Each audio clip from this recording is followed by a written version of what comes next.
básico, Atos 1:8. Estamos aqui uma vez mais, para a nossa quarta aula na matéria Teologia, que é a última matéria, do módulo 2 do nosso curso básico.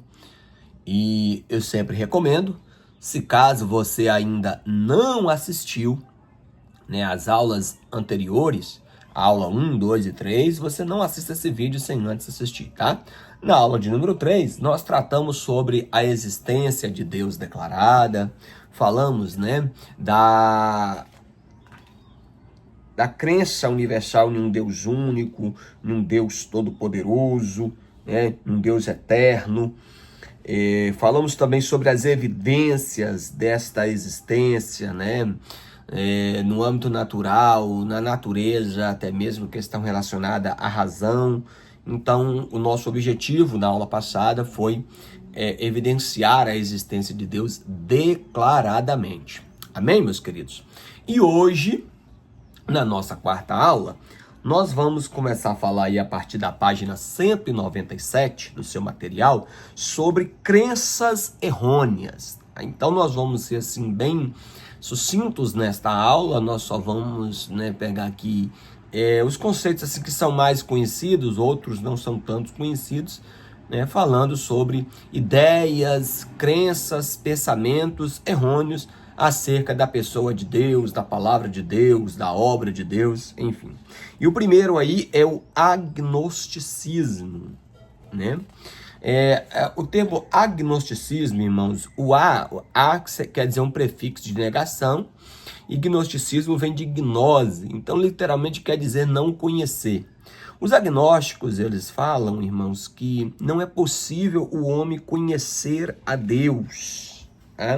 Eles até admitem a existência de um Deus, mas como se esse Deus estivesse totalmente distante, totalmente inacessível, Mas nós sabemos, queridos, que não é assim, tá? A própria Bíblia nos exorta a nós conhecermos ao Senhor. O próprio Jesus, que é a maior manifestação de Deus, que é o Deus encarnado, o apóstolo João diz que ele tornou Deus conhecido para que pudéssemos conhecer a Deus e nos aproximar e reestabelecer a nossa relação com Deus através de Jesus Cristo, porque ele fez a reconciliação através da sua obra redentora. É um pensamento que não encontra respaldo nenhum nas Escrituras, muito pelo contrário, as Escrituras condenam, porque as Escrituras nos exortam a termos um relacionamento pessoal com Deus. Então, é possível sim, ainda que nós sabemos que Deus, ele é transcendente, ainda que nós sabemos que Deus é elevado, ele é altíssimo, daqui a pouco nós vamos falar mais um pouquinho, mas Deus, ele é acessível sim, tá? O outro termo aí, queridos, é o politeísmo. O politeísmo também O politeísmo, ele é bem fácil de entender, porque poli quer dizer vários, e teísmo vem de Deus, ou seja, é a crença em vários deuses, Inclusive, tem um texto da palavra de Deus, que é Mateus capítulo 6, versículo 7, eu vou até ler aqui, tá? Mateus 6, 7, que é ali no Sermão do Monte, quando Jesus está ensinando ali vários preceitos. Aí tem um fato interessante aqui, no capítulo 6, no versículo 7, que o Senhor Jesus fala assim, deixa eu só abrir aqui para os irmãos, tá? Mateus, capítulo de número 6, versículo de número 7, que diz assim, portanto, quando orando, não useis de vãs repetições como os pagãos, que pensam que por muito falarem serão ouvidos. Esse vãs repetições aqui, meus irmãos, de acordo com o estudo que eu fiz, era justamente porque eles faziam invocações, faziam preces, a vários deuses, para ver se um deles pudesse responder à prece deles. Então, Jesus estava falando aqui, Veja que logo em seguida, Jesus ensina sobre a oração modelo, a oração do Pai Nosso. E ele diz, quando vocês orarem assim, Pai Nosso que estás no céu. Ou seja, orar ao único Pai, ao único Deus, ao Deus eterno. E não fazer como os pagãos, como os gentios que faziam orações a vários deuses para ver se algum deles pudessem atender, tá? Então, o politeísmo, irmãos, eles consideram várias coisas como deuses. Por exemplo, se você vai para a religião a religião do hinduísmo, por exemplo, o hinduísmo tem milhões de deuses. Você vai, por exemplo, para as religiões de matriz africana também, a mesma coisa. Você vai, por exemplo, para as religiões indígenas, por exemplo, eles adoram tudo, eles adoram o fogo, eles adoram as estrelas, a lua, o sol, enfim, eles fazem, né? Isso na verdade, irmãos, isso é histórico, né? Se você olhar, por exemplo, ali, na saída de Israel do Egito, as 10 pragas que Deus enviou ao Egito, cada uma delas, irmão, cada uma daquelas pragas foi para, digamos assim, desbancar, vamos dizer assim, uma coisa que eles consideravam como Deus, né, como divindade. Por exemplo, os egípcios, eles veneravam o rio Nilo, né, que eles falavam que era um Deus que trazia prosperidade, que era uma espécie de divindade que estava por trás daquelas águas abençoadoras, enfim, tinha toda uma mística ali, né, sobre o rio Nilo, e Deus envia ali, né, a questão do sangue.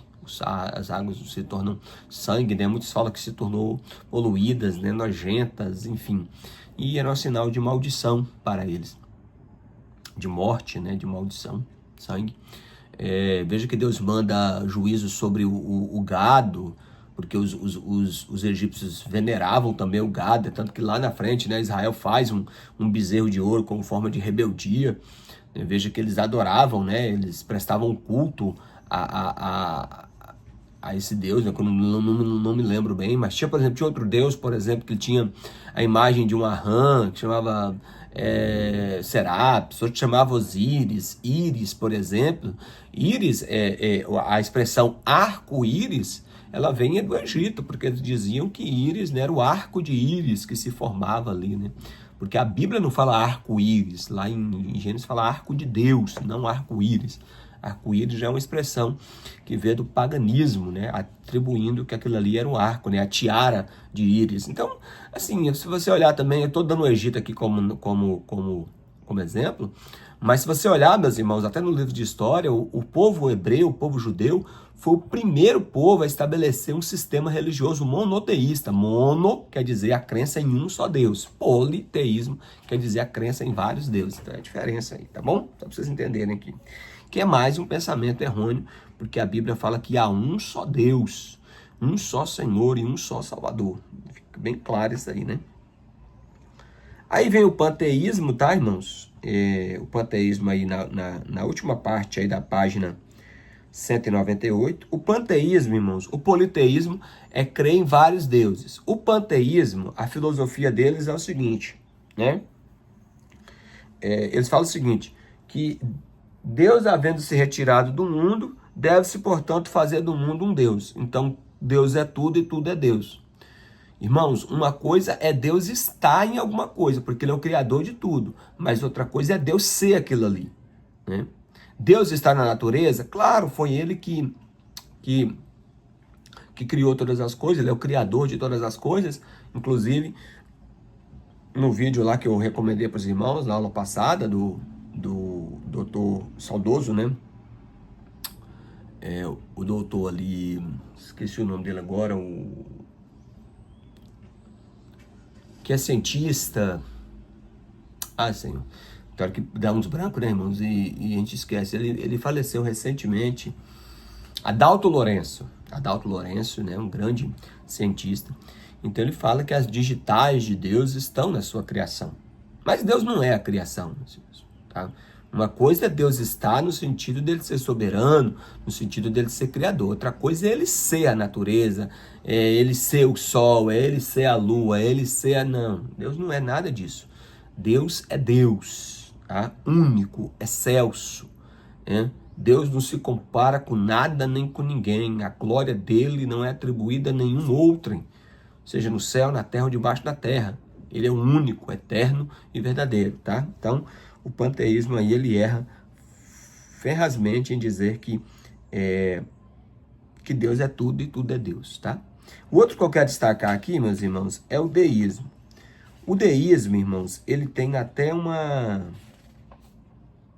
certa, né? Se você olhar aí no final da página 199, falando acerca do deísmo, fala assim, ó. Sistemas filosóficos admitem que haja um Deus pessoal que criou o mundo, mas insistem em afirmar que depois da criação, Deus entregou o mundo para ser governado por leis naturais. Afirmam que Deus deu corda ao mundo como se dá corda a um relógio e entregou ao destino sem mais nenhum cuidado de sua parte. Dessa maneira, não era possível haver nenhuma revelação e nenhum milagre, e daí todas as profecias seriam nulas, enfim. O deísmo fala o seguinte, irmãos, não, pode até ter existido um Deus, eles até assumem que existe um Deus, mas Deus, depois que ele criou o mundo, vamos dizer assim, o pensamento deísta é esse, né, do deísmo é esse aí. É como se Deus tivesse dado corda ao relógio e deixasse aí ao léu, deixasse aí sem cuidado, deixasse aí, né, a reveria, né? Mas assim, e aí por isso, irmãos, que lá na página 200, ele trata de duas questões relacionadas a Deus, que é fundamental, tá? Que é a questão da transcendência e também a questão da imanência, né? Para vocês entenderem isso aí, eu quero ler um texto aqui, que é Isaías 57:15. Olha o que diz, meus irmãos, em Isaías capítulo 57, versículo 15. Olha só para vocês verem que texto maravilhoso, né? Diz assim a palavra de Deus, Isaías 57:15. Porque assim diz o alto e sublime, que habita da eternidade, cujo nome é santo. Em um alto e sublime lugar habito, e também habito com um contrito e abatido de espírito, para vivificar o espírito dos abatidos e para vivificar o coração dos contritos. Então, queridos, o que é transcendência? Fala de estar além, de estar acima de toda a criação, que Deus não está limitado a espaço, tempo, ou seja, ele é soberano. Ele é elevado, ele é altíssimo. E é isso que fala na primeira parte do versículo. Porque assim diz o alto, o sublime, que habita na eternidade e cujo nome é santo. Em um alto lugar habito. Olha aí, isso é transcendência. Mas também Deus é imanente. O que é imanência? Imanência, irmãos, quer dizer permanecer em. É a presença de Deus na sua criação, mostrando que Deus não está distante, mas ele está envolvido e acessível. Aí que fala, né? Eu sou alto, eu sou elevado, eu sou altíssimo, eu sou soberano, mas também eu habito com o abatido de espírito, para vivificar o espírito dos abatidos e para vivificar o coração dos contritos. Louvemos a esse Deus que é transcendente, que é elevado, que é altíssimo, que é soberano, mas esse Deus também que é imanente, que está conosco, que se preocupa de fato, vamos usar esse termo, né? Se preocupar no sentido humano para a gente entender, conosco aqui, que ele tem cuidado de nós, que ele é acessível, que ele está conosco para também vivificar o abatido, para vivificar os que estão abatidos, os contritos de coração. Louvado seja o nome do Senhor. Esse é o Deus que nós servimos. Meus irmãos, a partir da página 200 aí, vai começar a falar dos atributos de Deus. Na verdade, nós já falamos desse assunto, irmãos, dos atributos de Deus, lá no... Se eu não me engano, foi no... Nós falamos na matéria 2 do módulo 1, né? A martiologia, sobre os atributos de Deus. Então, o que é atributo, irmãos? Atributo é aquilo que é inerente de uma pessoa, né? Então, nós temos os atributos relacionais, ele divide aí entre as páginas 200 e 201. Os atributos... Então, os atributos relacionais é o quê? Espiritualidade, infinitude e unidade, que é a questão da trindade, né? Que nós tratamos da questão da trindade também, lá no módulo de pneumatologia, que foi a 4ª matéria do módulo 1. Estou dando essas referências, irmãos, se caso você quiser ir lá novamente assistir os vídeos e também ler o conteúdo, fiquem à vontade. Nós temos aí os atributos ativos, aí já lá na página 201. Quais são os atributos ativos? Relacionado a Deus e o universo, né? Ou seja, é a sua onipotência, a sua onipresença, a sabedoria, soberania. E tem os atributos morais, né? Que são também chamados de atributos comunicáveis, né? Que são santidade, justiça, fidelidade, misericórdia, amor, bondade. Bom, então, meus amados, aqui nessa aula nós vamos destacar aqui só os atributos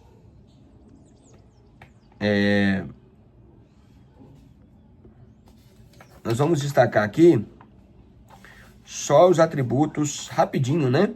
Os atributos aqui relacionados na página 201, fala sobre a espiritualidade, né? Ou seja, que Deus é espírito. Mas aí ele explica aqui, meus irmãos, na página 201, que ninguém jamais viu a Deus. Porém, ele destaca aí logo um texto de João, capítulo 1, versículo 18, que esse texto é muito maravilhoso de se meditar. O texto realmente fala: homem nenhum jamais viu a Deus, mas o Filho de Deus, o unigênito de Deus, né, que está no seio do Pai, tornou ele conhecido. Então, meus irmãos, é isso que nós temos que entender. Jesus foi, é e sempre será a maior manifestação e a maior revelação de Deus para a humanidade. Em Hebreus, capítulo de número 1, fala que tendo Deus falado de várias maneiras aos antigos, através dos profetas, nos falou nesses últimos dias por intermédio do seu Filho. Então, entenda claramente aí, tá? Que esse texto aí, e tem outros aí que seguem também, se você quiser conferir, tá? Mas esse texto aqui de João, capítulo 1, versículo 18, ele é muito profundo em falar que Jesus, ele é, né, a maior manifestação de Deus para a humanidade. Amém? Glória a Deus, né? Aí na página de número 202, fala sobre a infinitude de Deus, né?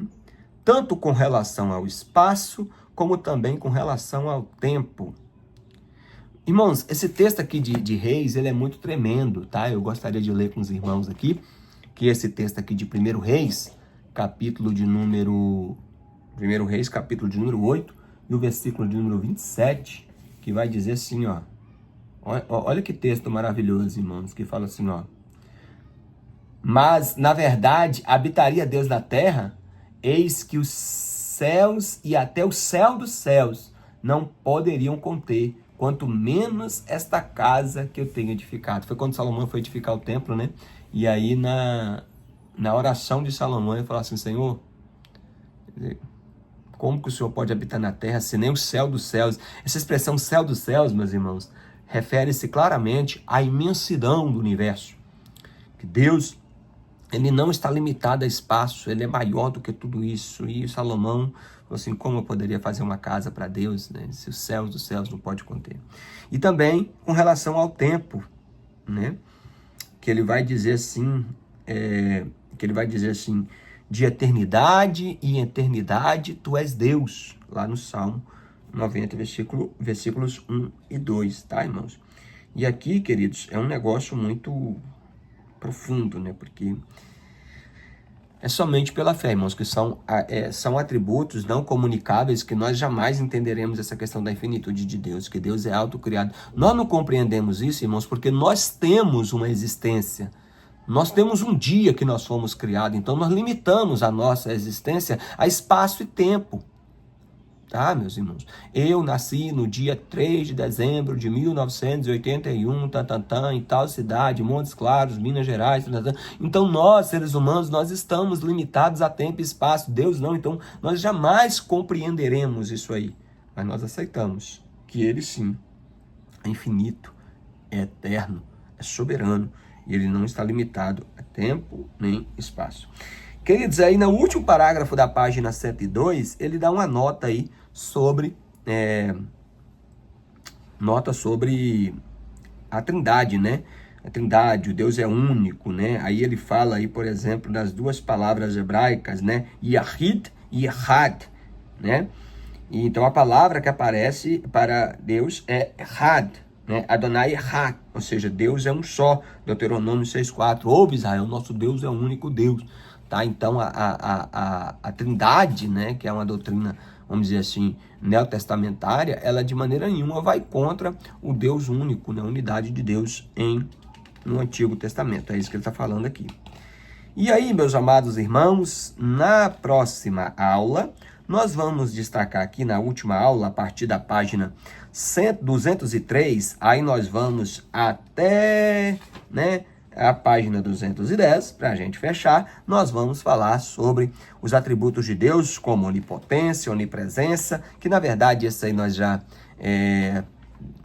compreendemos, nós já falamos em outras ocasiões, Onisciência, sabedoria, soberania, santidade, justiça, que são os atributos comunicáveis, Fidelidade, misericórdia, amor, bondade. E terminando aí, tá, meus irmãos, mais uma vez, enfatizando a doutrina da Santíssima Trindade. Amém, meus queridos irmãos? Que Deus em Cristo te abençoe, te guarde, que você continue sempre crescendo na graça e no conhecimento desse Deus único, eterno e verdadeiro. Fiquem todos na santa e gloriosa paz do Senhor Jesus Cristo. Amém.